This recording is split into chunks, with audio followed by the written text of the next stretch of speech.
Irmãos, vamos abrir o texto sagrado no livro de Atos dos Apóstolos, capítulo de número 14. Hoje nós vamos estudar do verso 1 ao verso de número 21, parte A. Atos é o quinto livro do Novo Testamento e nós estamos estudando este texto já há quase 4 meses. Vamos parar no próximo domingo e voltaremos outra vez ao mesmo texto no segundo semestre do ano que vem.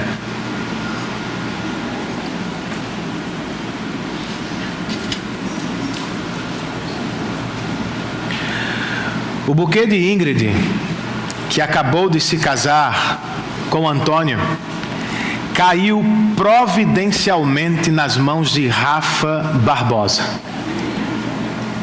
Ao ver o que havia acontecido, João Vitor e Pedro Paulo, irmãos dela, fizeram aquela cara de desespero. Devem ter pensado algo do tipo: não pode ser verdade, é um sonho. Não era. Mateus, namorado de Rafa, reagiu completamente diferente. O rapaz deu um grito de glória, como se tivesse feito um gol em uma final de Copa do Mundo, irmãos. Algo parecido acontece com a missão da igreja. Ela provoca as mais diversas reações nas pessoas. E ao longo do caminho, nos impõe as mais diferentes realidades. Ora, estamos sorrindo. Ora, estamos chorando com o que vemos. Às vezes, as pessoas recebem a mensagem do Evangelho com entusiasmo. Mas às vezes as pessoas rejeitam-na imediatamente na nossa cara. É o que tem acontecido através dos séculos. E é o que acontece no texto que vamos estudar nesta tarde. Ainda descrevendo a primeira viagem missionária de Paulo e Barnabé, Lucas nos coloca aqui, diante das distintas realidades da missão da igreja. Vamos ler o texto, irmãos? Atos capítulo 14, o verso de número 1 registra assim: em Icônio, Paulo e Barnabé, como de costume, foram à sinagoga judaica. Ali falaram de tal modo que veio a crer grande multidão de judeus e gentios. Mas os judeus que se tinham recusado a crer, incitaram os gentios e irritaram-lhes os ânimos contra os irmãos. Paulo e Barnabé passaram bastante tempo ali, falando corajosamente do Senhor, que confirmava a mensagem de sua graça, realizando sinais e maravilhas pelas mãos deles. O povo da cidade ficou dividido. Alguns estavam a favor dos judeus, outros a favor dos apóstolos.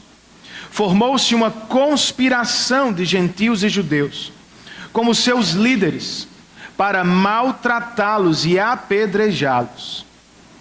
Quando eles souberam disso, fugiram para as cidades licaônicas de Listra e Derbe e seus arredores, onde continuaram a pregar as boas novas. Em Listra, havia um homem paralítico dos pés, aleijado desde o nascimento, que vivia ali sentado e nunca tinha andado. Ele ouvira Paulo falar, e quando Paulo olhou diretamente para ele e viu que o homem tinha fé para ser curado, disse em alta voz: levante-se, fique em pé.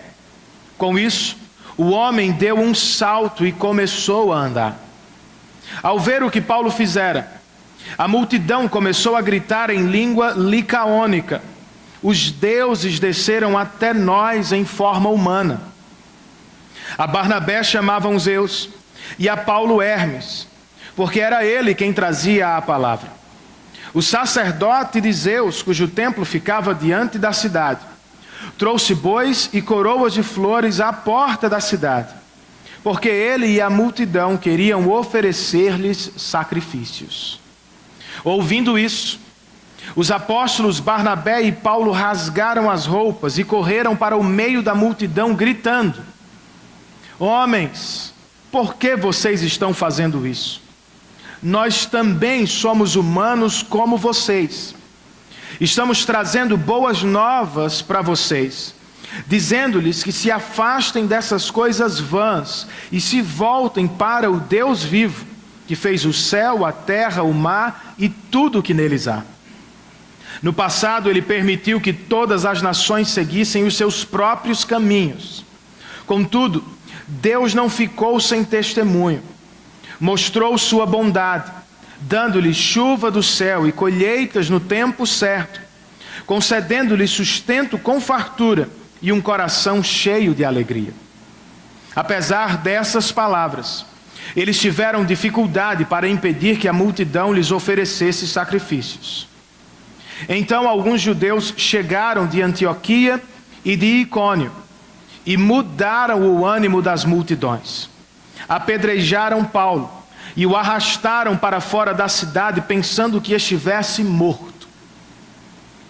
Mas quando os discípulos se ajuntaram em volta de Paulo, ele se levantou e voltou à cidade. No dia seguinte, ele e Barnabé partiram para Derbe. Eles pregaram as boas novas naquela cidade e fizeram ali muitos discípulos de Cristo Jesus. Vamos orar por este momento importante do nosso culto? Senhor Deus, nós nos aproximamos da Tua palavra nesta tarde, crendo que, como está registrado nela, ela é inspirada por Ti, sendo assim útil para o ensino, para a correção, repreensão e treinamento dos cristãos para toda boa obra. Tome, ó Espírito Santo de Deus, e aplique-a poderosamente aos nossos corações. Ajude-nos, ó Deus, a compreender a missão e a viver de maneira digna do Teu Evangelho, seja qual for a realidade em que nos encontramos. Nós pedimos a Tua assistência, ó Espírito Santo, e que em tudo o nome de Cristo seja exaltado nesta tarde. É no nome dEle e para a glória dEle que nós oramos. Amém.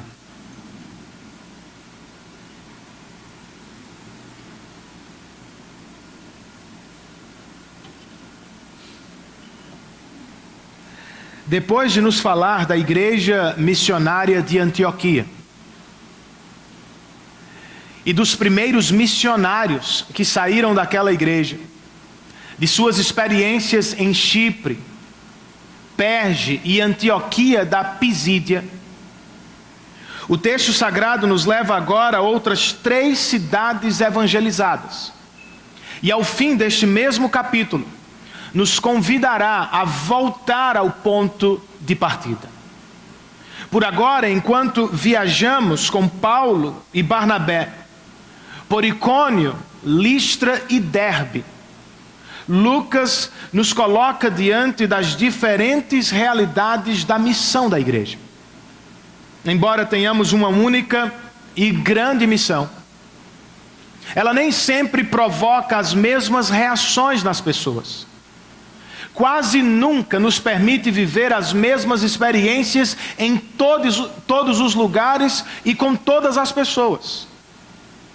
Por mais que não gostemos, a missão que temos nos impõe realidades diferentes.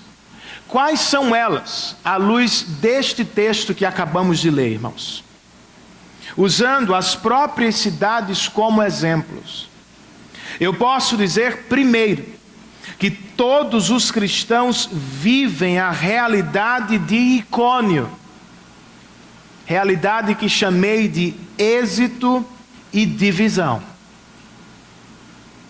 É o que Paulo e Barnabé encontraram quando chegaram à região da atual Turquia.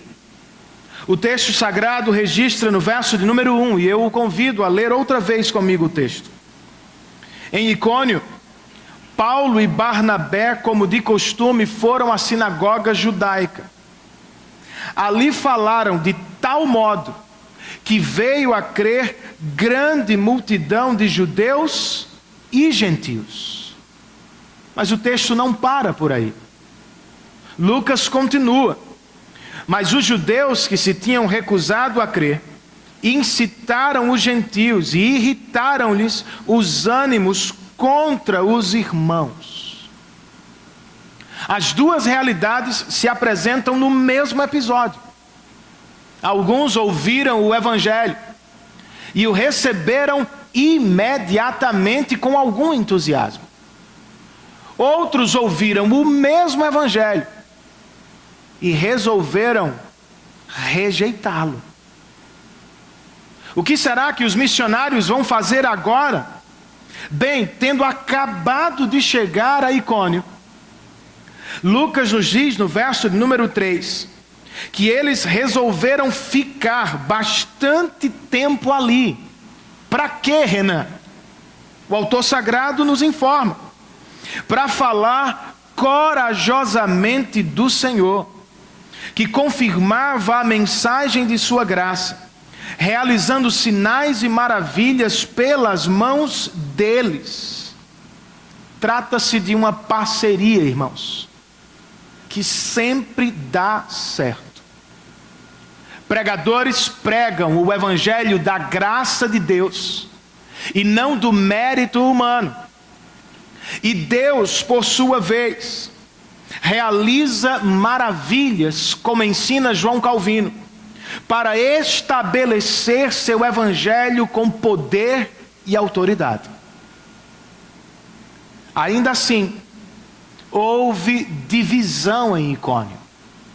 É o que sempre acontece. O evangelho não apenas une as pessoas mais diferentes do mundo, irmãos. Às vezes, o mesmo evangelho divide as mais parecidas também. É o que temos aqui. O autor sagrado registra nos versos 4 e 5. O povo da cidade ficou dividido. Alguns estavam a favor dos judeus, outros a favor dos apóstolos. Formou-se uma conspiração de gentios e judeus, povos que não se davam, não se misturavam, agora estão unidos. Com que propósito? Eles querem maltratar e, se possível, apedrejar os apóstolos. Uns ficaram do lado dos apóstolos, outros contra eles. Me permitam um parêntese aqui. Era Barnabé um apóstolo? Não e sim. Não, ele não era um apóstolo no sentido de Paulo, apóstolo de Cristo, no sentido de Pedro, alguém chamado e enviado por Cristo. Mas sim, ele era um apóstolo da igreja, alguém que fora enviado pela igreja de Antioquia para cumprir uma missão. Eis os dois usos do termo que aparecem no Novo Testamento. De toda forma, uns ficaram a favor deles, outros ficaram contra eles. E por isso, quando souberam, Lucas registra no verso 6, fugiram para as cidades licaônicas de Listra e Derbe e seus arredores, onde continuaram a pregar as boas novas do Evangelho. O Dr. John Stott, comentando este texto, escreve o seguinte: talvez fossem mesmo refúgios temporários, uma vez que eram cidades mais tranquilas e até atrasadas para a época. Mas em todo caso, conclui ele, aqui também os missionários seguiram pregando o Evangelho, pois nada podia silenciá-los. É o que também deveríamos fazer, irmãos. você não precisa se espantar com a divisão causada pelo Evangelho. Não deve temer a oposição à pregação. O que deve temer de verdade é o aplauso de todos. É ser querido e aprovados por todos. Infelizmente, porém, isso é exatamente o que pastores, igrejas e muitos cristãos mais ambicionam na vida. Eles querem ser relevantes aos olhos da sociedade não cristã. Querem ser aceitos, querem ser bem vistos, querem ser queridos e aplaudidos pelo mundo. Se este é o nosso caso, tenhamos cuidado, irmãos. Pois talvez estejamos tão parecidos com o mundo à nossa volta, que já não causamos nenhum desconforto no coração das pessoas com quem vivemos. É possível que, tentando adaptar a mensagem para agradar as pessoas, o que na verdade fizemos foi amenizar o Evangelho, diluir o Evangelho. Mas nada há de mais absurdo nisso, ou do que isso. Pois, como escreve o mesmo Dr. John Stott, a cruz de Cristo sempre será um escândalo para o mundo. Portanto,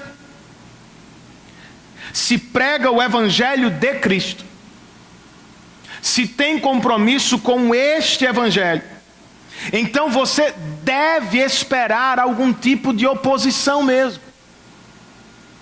Não deveria se espantar com a divisão que o Evangelho promove. Vai acontecer inevitavelmente. Mas o que fazemos se é o que estamos enfrentando na faculdade, Renan? O que fazemos se esta é a nossa situação em casa? Discípulos de Cristo, sigamos pregando o Evangelho da graça de Deus. Eis um nobre título para o Evangelho, que encontramos nessa passagem: a mensagem da graça de Deus. Foi por isso que os judeus se opuseram aos missionários. Foi esta mensagem que dividiu a cidade de Icônio. E é o que acontece até hoje, irmãos. Nós não pregamos o Evangelho do mérito, da glória ou do esforço humano. Não. Nós pregamos o Evangelho da graça, do poder e da misericórdia do nosso Deus. Eis o Evangelho que temos. Nós não falamos aos homens que temos poder, qualidades, capacidades de nos salvar diante dele. Nós dizemos: Ele nos salvou por meio de Cristo Jesus na cruz do Calvário. Nós pregamos o Evangelho de Deus, salvação pela graça, por meio da fé em Cristo Jesus. É o que você recebeu? É o que você gostaria de receber nesta tarde? Mas você consegue abrir mão das conchas do esforço humano, da justiça própria, para receber a linda estrela da graça de Deus? Eu estou pensando naquele pai que, caminhando na praia, encontrou uma linda estrela do mar. Imediatamente ele chamou o filho e perguntou: filho, você quer segurar esta linda estrela? O menino acenou que sim, mas não conseguia, porque suas mãos estavam cheias de conchas da praia. Seu pai insistiu com ele: abra as mãos, meu filho, solte as conchas, e então você vai segurar a estrela. Por mais que o pai tenha insistido, aquele menino não conseguiu. Você vai conseguir? Será capaz de soltar o que acha que pode fazer para conquistar a Deus? Está disposto a declarar que nada tem, e que nada pode fazer para merecer a salvação do Senhor. Você vai conseguir abrir a mão nesta tarde para receber o que Deus fez por você em Cristo Jesus? Eu espero que sim. Pois não há outro evangelho, não há outro meio de se achegar a Deus. É pela graça e por meio da fé na obra de Jesus Cristo. Se esse é o evangelho que prega, se esta é a mensagem que você proclama, durma em paz e confie no poder do seu Deus. Pois assim como ele tinha parceria com Paulo e Barnabé na pregação, ele continua fazendo a mesma parceria conosco, evangelistas. Nossa parte é pregar o evangelho. A parte dele é regenerar os corações. O nosso compromisso é exaltar a livre e soberana graça de Deus. O milagre dele, do Espírito, é fazer nascer pecadores que estão mortos em pecados e em delitos. Você crê nessa mensagem? Então faça como os apóstolos. Siga pregando o evangelho. No tempo oportuno e para a glória dele, o Senhor mesmo vai chamar os seus eleitos. Eles virão atendendo à voz de seu pastor. Creiamos no poder do Espírito Santo, irmãos. A outra realidade que vivemos quando estamos engajados com esta missão, claro que há. A missão também nos apresenta a realidade de Listra. A adoração e protesto. Tudo começa no texto com a cura de um paralítico. Lucas escreve assim no verso de número 8.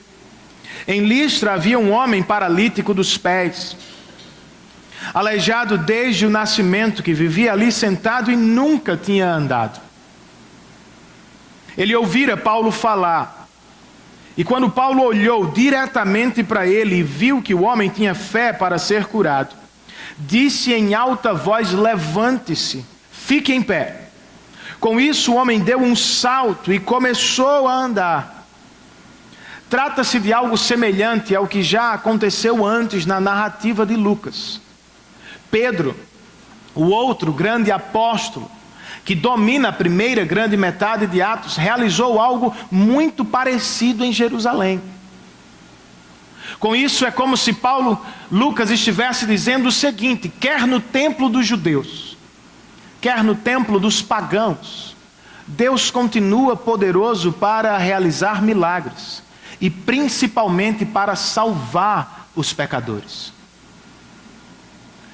O verso de número 11 registra que, ao ver o que Paulo fizera, a multidão começou a gritar em língua licaônica: os deuses desceram até nós em forma humana.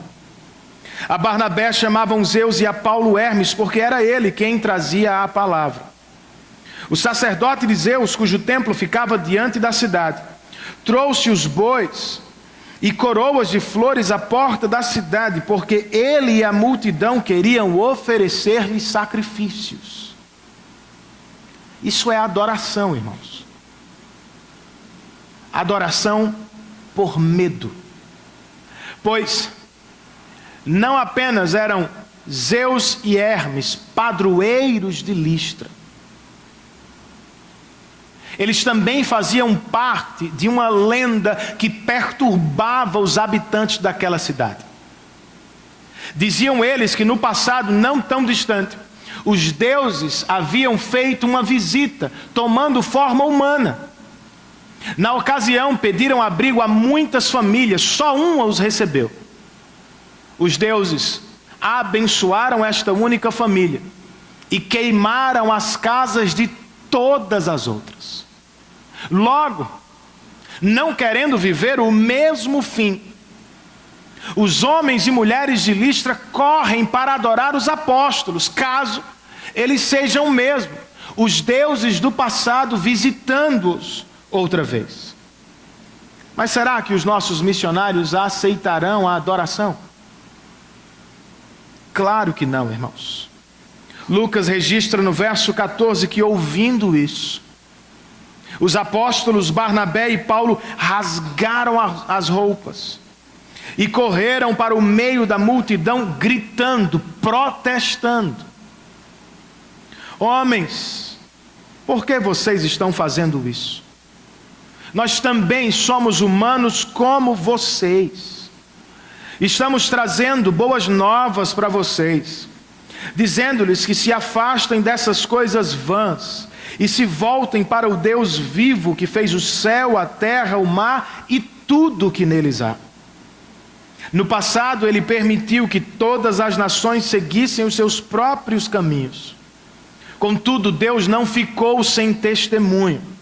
Mostrou sua bondade, dando-lhes chuva do céu e colheitas no tempo certo, concedendo-lhes sustento com fartura e um coração cheio de alegria.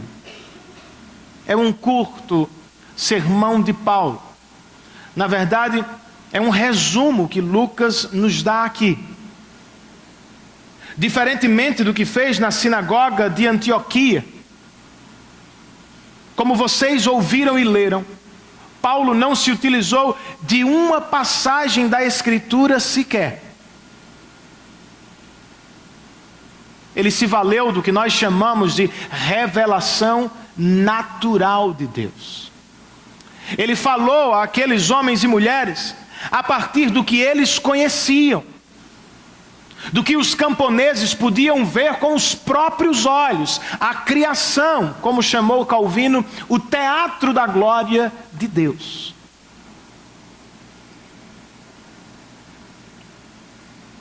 Sem usar um único verso da Bíblia, comenta um pastor presbiteriano, o pregador falou das verdades mais básicas da revelação de Deus. Apresentou um bom e poderoso Criador, e depois convidou os pecadores a abandonarem a sua idolatria, para adorarem este Deus, vivo e verdadeiro. Só que naquela pregação, ao menos aos olhos dos homens, não deu certo. É o que encontramos no verso 18. O historiador Lucas registra, apesar dessas palavras, do que temos apenas um resumo, um extrato, eles tiveram dificuldade para impedir que a multidão lhes oferecesse sacrifícios. Ou seja, por mais que Paulo tenha pregado, usando a linguagem e os símbolos conhecidos daquelas pessoas, elas não entenderam a mensagem do Evangelho. Não atenderam ao convite que o apóstolo fez. Esta ainda é a experiência que vivemos, irmãos. Algumas pessoas simplesmente não entendem o Evangelho. Por mais que preguemos e falemos, elas não atendem ao convite do Evangelho. Não estou dizendo com isso que elas não respeitam Jesus. Na verdade, quase todo mundo tem Jesus em alta conta nos nossos dias. Alguns o chamam de o maior psicólogo que já existiu. E outros, sem medo, dizem: ele é a pessoa mais importante de todos os tempos. As mesmas pessoas usam as passagens mais belas do Senhor, as recortam do Novo Testamento e as usam fora de seu contexto original. Durante a campanha aí nós ouvimos e vimos centenas de versos citados fora de contexto. As mesmas pessoas, no entanto, não conseguiriam viver sob a declaração de que Ele é o único Senhor e Salvador dos pecadores. As mesmas pessoas não conseguem ler as severas advertências de Jesus sobre o destino eterno dos homens. Não conseguem engolir As afirmações categóricas de exclusividade que Jesus fez acerca de si mesmo e de sua obra. Elas querem Jesus ao modo delas. Não aceitam o Evangelho por inteiro. Não recebem a mensagem do Evangelho completamente. Outras, porém, enquanto pregamos a mesma mensagem, curiosamente, são alcançadas pelo que pregadores do passado chamavam de o trabalho secreto da graça de Deus. Foi o que aconteceu a este paralítico do texto, irmãos. Paulo pregou o mesmo evangelho, a multidão de Listra não entendeu. Mas diz o texto que depois de ter falado, Paulo viu que no coração daquele homem havia fé. É o que por vezes nós, por trás do púlpito, vemos nos corações ou nas faces de quem nos ouvem. É o trabalho secreto da graça de Deus. À medida que pregamos, as pessoas esboçam reações. E às vezes nos dão o sinal imediato de que a graça está em ação. Eu espero que ela esteja trabalhando no seu coração agora. Eu oro para que a graça de Deus, por meio da obra do Espírito, esteja lhe presenteando, como diz Paulo aos Efésios, com a fé salvadora em Cristo Jesus. Que nesta tarde, os olhos do seu coração sejam abertos, e você passe de contemplar Jesus como um mero professor de moralidade, para tê-lo como seu único Senhor e Salvador. Que as escamas caiam, e que você deixe de tratá-lo como um homem bonzinho que viveu entre nós, e o tenha por Deus encarnado que veio morrer por você na cruz do Calvário.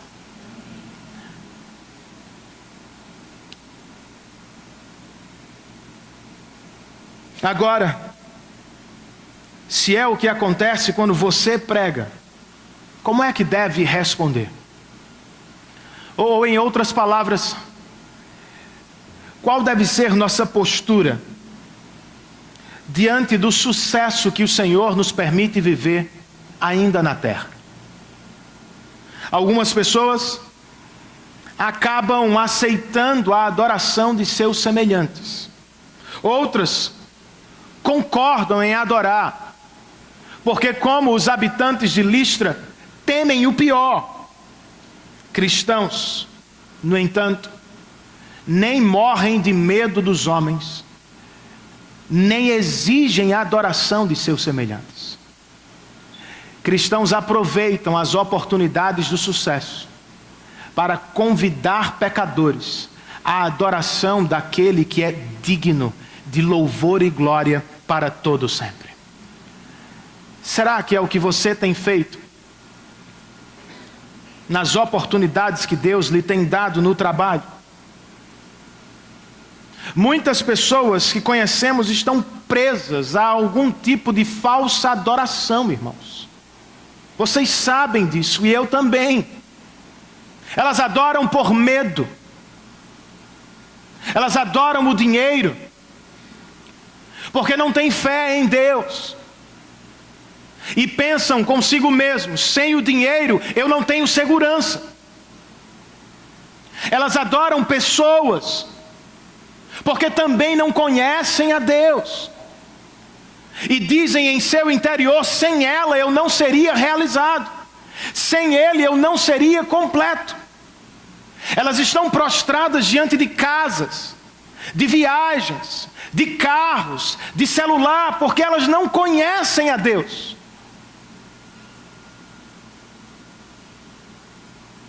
Estão adorando por medo. E neste processo de falsa adoração, elas vão até as últimas instâncias às vezes, tentando manipular as divindades, tentando aplacar a ira delas, tentando obter o que querem, dos falsos deuses contemporâneos, acabam por sacrificar o que tem de mais precioso na vida. Alguns cristãos, a igreja, e os demais, família, esposa, filhos, esposo, amigos, no altar de falsos deuses. Não é o que acontece na adoração de Jesus Cristo. Ao se voltar dos falsos deuses para o Deus vivo e verdadeiro, como Paulo colocou diante daquelas pessoas, os nossos semelhantes são libertos do medo, irmãos, porque são apresentados a um Deus bom e maravilhoso. O nosso Deus não precisa ser manipulado. Ele tem tudo de que precisa. Ele não espera ser comprado. Ele não quer ser reverenciado por você por medo. O Senhor deseja ser adorado simplesmente porque é bom. E a bondade dele está de maneira especial e escancarada, revelada na obra de Cristo Jesus na cruz do Calvário. Não são os homens que compram a Deus através de barganhas e sacrifícios, irmãos. À luz do Evangelho de Jesus Cristo, é Deus que compra pecadores. É Deus que os resgata através do inestimável sacrifício do Cordeiro. É por isso que estamos aqui nesta tarde. Não estamos aqui adorando a Deus porque temos medo dele. Nós estamos adorando a Deus aqui porque somos gratos a ele. Não estamos aqui reunidos para cantar a Deus na expectativa de que vamos receber alguma bênção, porque fazemos isso. Não, nós estamos adorando porque já fomos abençoados em Cristo Jesus com todas as sortes de bênçãos nas regiões celestiais. Não é uma troca, irmãos. É uma resposta de gratidão. Essa tem sido a sua pregação. Você tem se ocupado com o evangelho da graça, da bondade de Deus.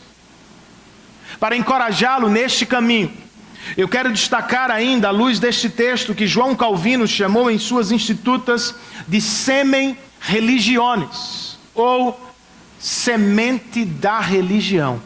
Notem isso. Embora os habitantes de Listra não conhecessem o nosso Deus, eles tinham alguma noção da existência do Criador. É o que todos os seres humanos evidenciam ainda hoje. Até aqueles ateus militantes. Até aqueles que fazem de tudo para reprimir esta ideia.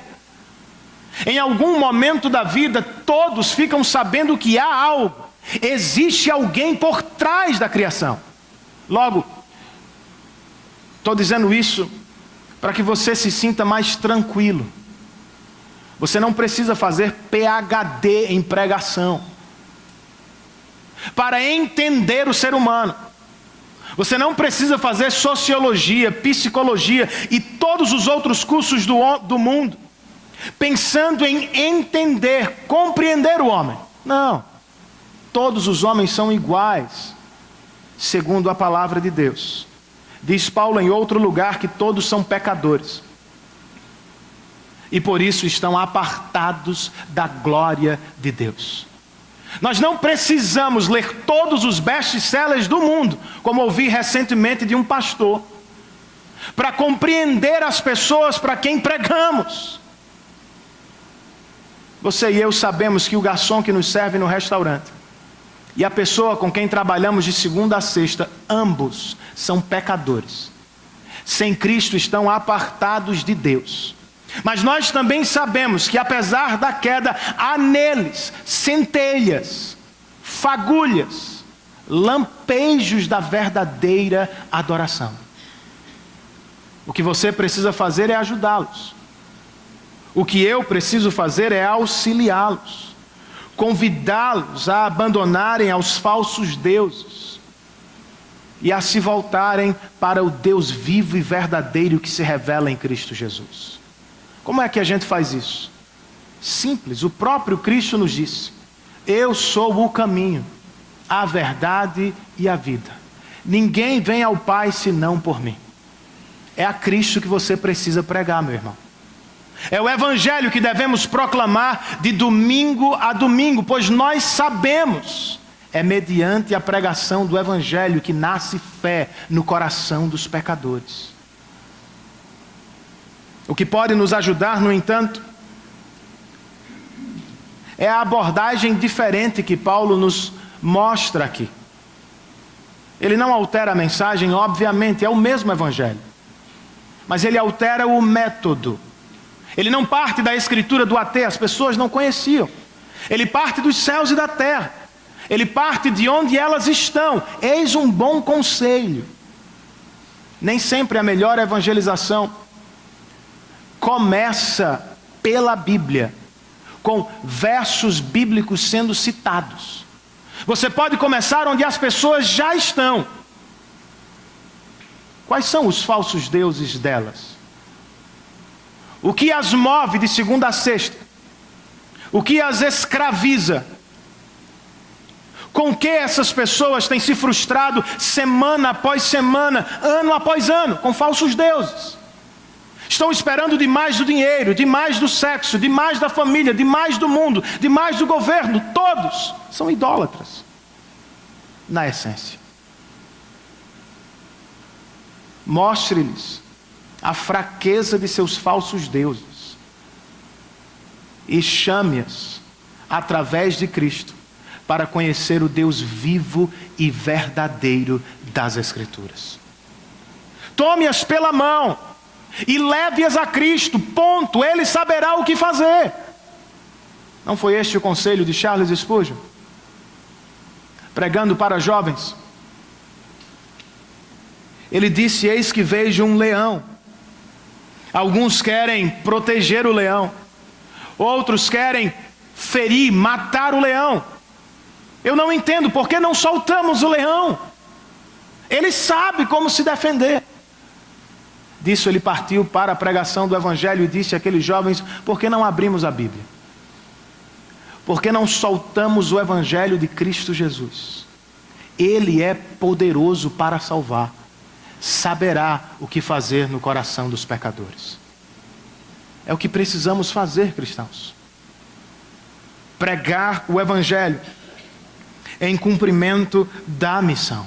Agora, inevitavelmente, por isso vamos viver diferentes realidades.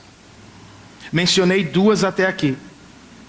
Mas para terminar, eu ainda posso dizer que todos nós vivemos a realidade de Derby.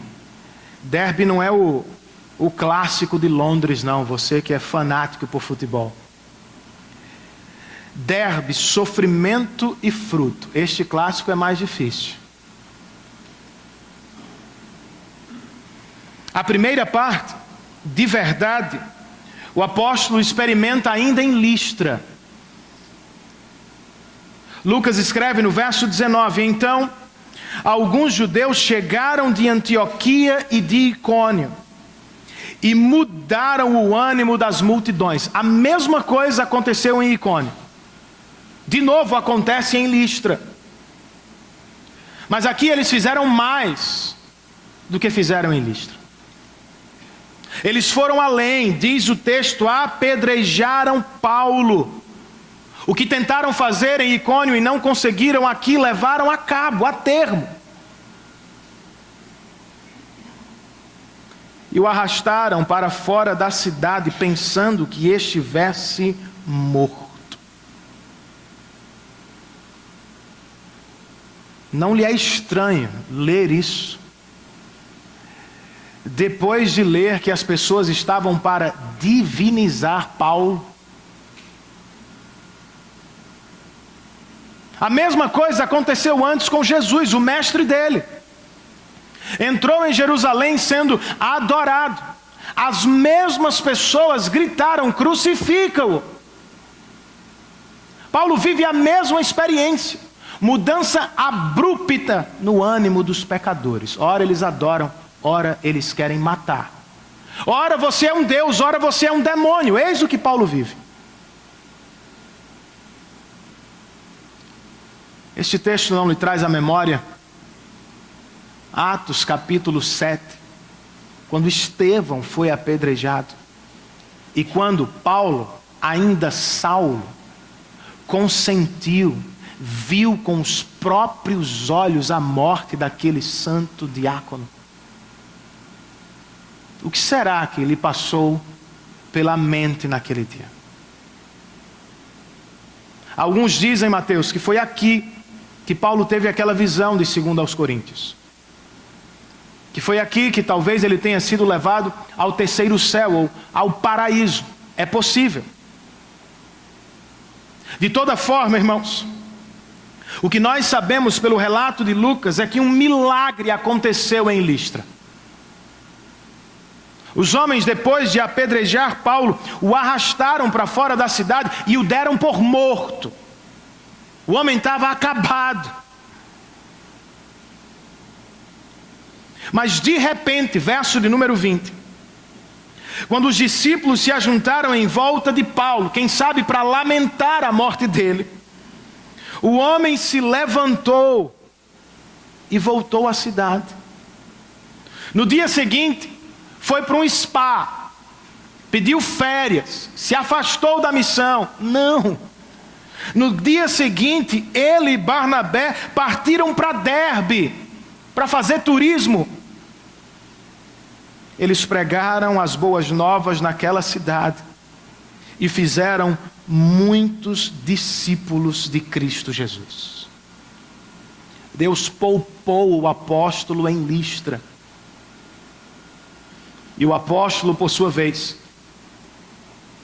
como o mestre, seguiu cumprindo a missão.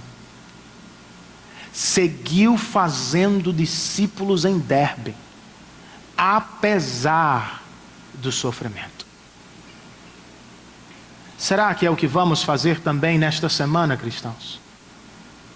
Discípulos de Cristo Jesus. É o que você vai seguir fazendo, pai, mãe, com os filhos, apesar do cansaço e das lutas da semana. É o que seguirá fazendo com amigos, discipulando, pastoreando, incentivando-os, mesmo conhecendo todas as dificuldades que cercam esta missão. Eu sei, irmãos, não será fácil. Pois, quanto mais perto estivermos do Rei, mais fogo inimigo também vamos experimentar. Você não deveria ficar surpreso com isso. Jesus falou sobre o assunto. Os apóstolos doutrinaram sobre o assunto. Ninguém aqui foi pego de surpresa. Não é novidade. Mas saiba de uma coisa, cristão. Apesar da dificuldade, fazer discípulo vale a pena. Quer um exemplo? Bem, foi nesta cidade, Listra, que Paulo conheceu a Lóide, Eunice e o jovem Timóteo. O camarada foi perseguido, apanhou, quase morreu, mas ali ele fez discípulos. Um deles, em um futuro próximo, seria um dos pastores mais importantes da igreja do Novo Testamento. Será que não é isso que Deus tem reservado para o seu filho?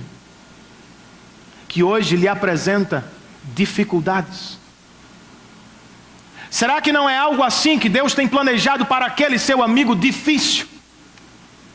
Que oscila na vida cristã, que ora está firme, que ora se vai. Não desista desta nobre missão. Vale a pena. Façamos discípulos de Cristo Jesus, mesmo que isso nos custe caro, meu amigo. custou ao Salvador. Para cumprir a missão da redenção, Jesus pagou com a própria vida, meu irmão. Ele não desistiu, não retrocedeu. Foi até as últimas circunstâncias, deu até a última gota de sangue por você e por Paulo. E é por isso que Paulo está fazendo a mesma coisa. Outrora, para usar uma palavra antiga, da revista e atualizada, e não da NVI, Paulo perseguia e matava cristãos. Agora, ele não apenas vive, Paulo está disposto a morrer por Cristo Jesus. Esta é a sua vida. A cruz, símbolo de excruciante sofrimento, sempre estará no âmago do Evangelho. E por que andamos perto dela, se somos cristãos genuínos? Fragmentos, pedaços vão soltar. E mais cedo ou mais tarde vão cortar a nossa carne, ferir a nossa alma, causando-nos dor incomparável, mas também tornando a nossa vida como ela deve ser, cruciforme. Eis a única forma de vida cristã, cruciforme. Foi para isso que ele nos chamou, não foi? Se alguém quiser me acompanhar, disse Jesus aos discípulos, negue-se a si mesmo, tome a sua cruz, cruciforme, e depois siga-me. Não foi venham para a vida boa, não foi eu lhes prometo tranquilidade e facilidade nesta terra, não. Negue-se a si mesmo, tomem a sua cruz e sigam-me. O rei estava nos chamando para uma guerra, irmãos. Ele nos convocou para uma vida contracultural, que, se levada a sério, vai exigir tudo de nós. Às vezes você vai dizer, é muito difícil, Renan. Eu concordo. Em outros momentos você vai pensar, é impossível. Não é, mas vai parecer. Mas de novo eu lhe digo, valerá a pena. Pois enquanto caminhamos, lutamos e sofremos no calor da batalha cristã, estaremos cada vez mais perto do Rei Jesus. E por fim, como Ele mesmo prometeu, tendo perdido a vida na terra aos olhos dos homens, matado o egoísmo que quer nos dominar e vivido todas as esferas da vida para a glória de Deus, tombaremos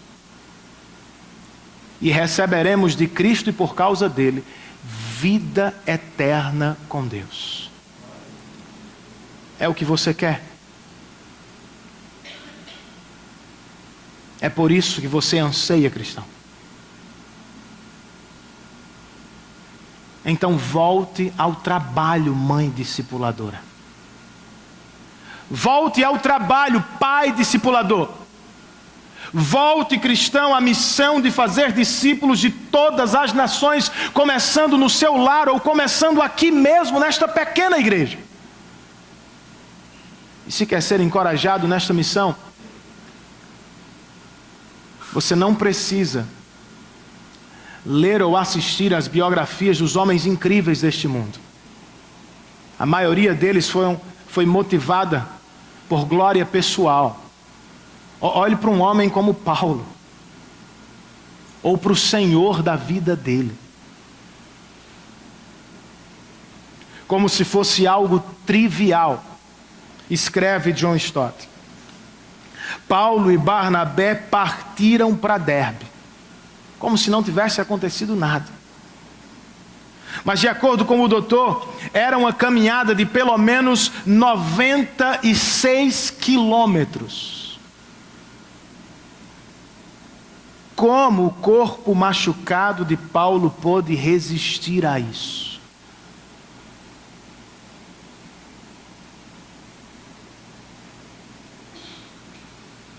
Eu perdi todas as coisas, ou as tenho todas por esterco,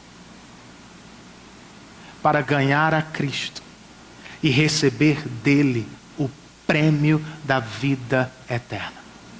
Os olhos do apóstolo estavam fitos no Salvador, que não deu o dízimo para salvá-lo, que não viveu parte de sua vida para redimi-lo. Não, Jesus foi à cruz e se entregou totalmente por ele. Paulo está dizendo: eu farei o mesmo.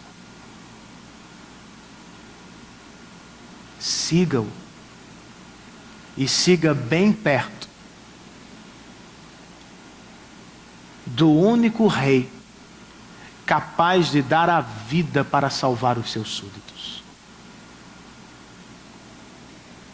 Ao início da pregação, eu mencionei as reações diferentes de alguns jovens em torno de um mesmo buquê de rosas. João Vitor e Pedro Paulo não se animaram tanto, é verdade. Mateus, porém, gritou de alegria, chamando a atenção de quase todo mundo no salão. Foi festa, viu, Joselma? Cuidado. O pastor André, que estava comigo à mesa, disse: que coisa estranha.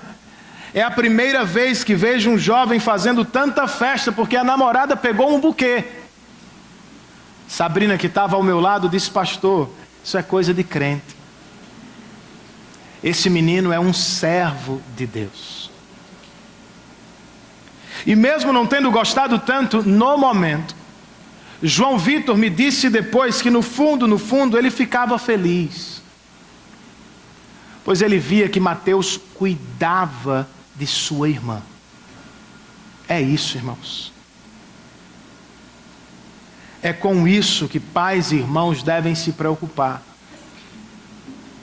E é também com isso que cristãos na missão devem se ocupar, quer estejamos nesta ou naquela realidade.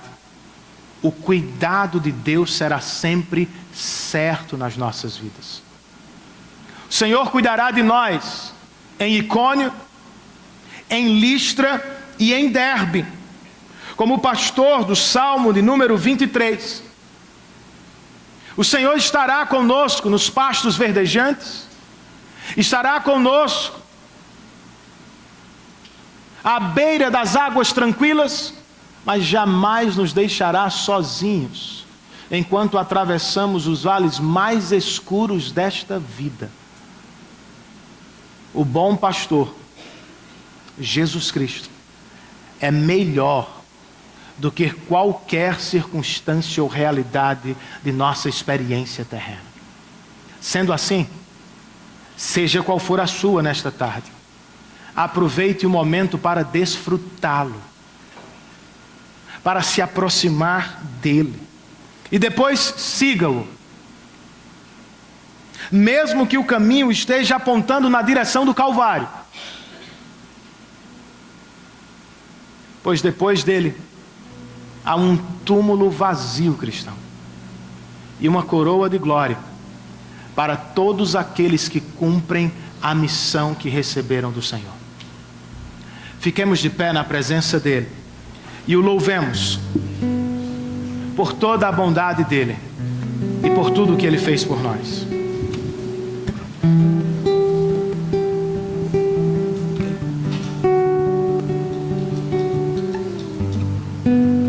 Cremos no Pai nosso Senhor, cremos em Cristo nosso Redentor, cremos no Espírito Santo, nosso Consolador.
vasilhar no vinho e pão.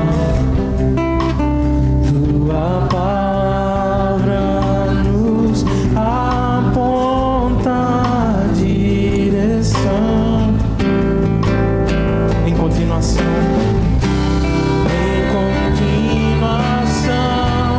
tornaremos teu nome conhecido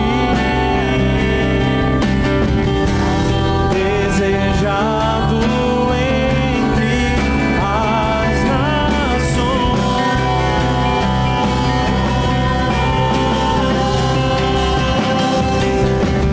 O justo em carne se fez nosso sacrifício,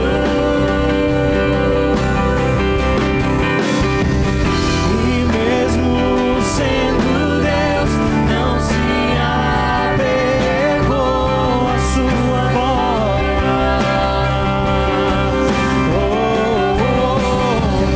Bebeu da ira do Pai e pra nos tornar belos, abriu mão da sua beleza, mas a morte venceu.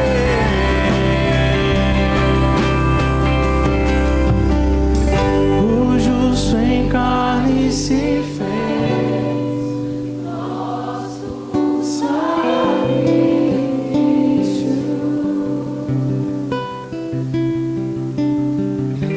e mesmo sendo Deus,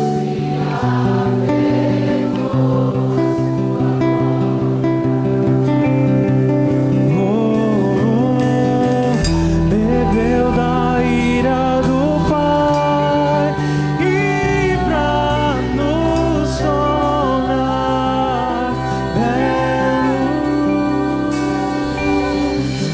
abriu mão da sua beleza, mas a morte lhe venceu. Ressuscitou e voltará.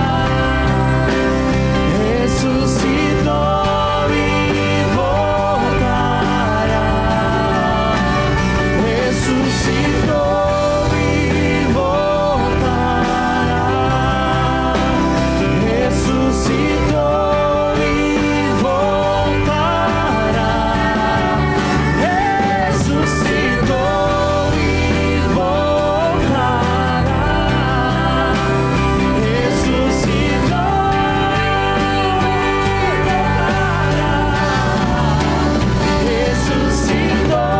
e voltará. Ressuscitou e voltará.